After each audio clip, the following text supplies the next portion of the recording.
So, kakain na tayo ng ating dinner. Kuha tayo ng rice natin. Bagong luto. So, ayan, ang rice na in-scoop natin. Dami parang 2 cups yata yan. Tapos, ito naman yung uulamin natin. Para siyang spam, pero Belgian spam siya. Yan.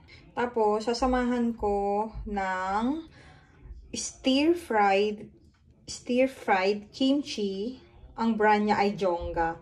Yan yung masarap na brand ng kimchi, Jonga. Yung iba kasing natikman ko hindi masarap. So, 160 gram to. Ano lang siya, maliit. Tapos parang nagkukos siya ng 3 euro. Compare sa iba. So, bubuksan na natin siya. Parang ready to eat, diba? In-can, naka-in-can siya. Bubuksan ko na siya.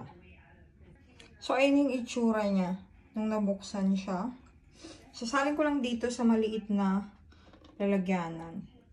Wow! Ay! Juicy! Wow! Parang good for 1 portion naman yan.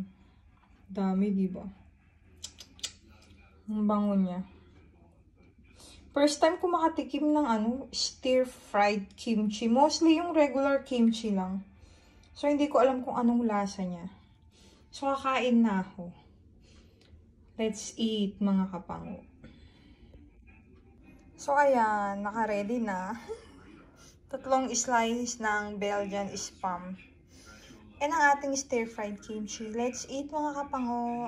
Yum, yum. Yummy, yum.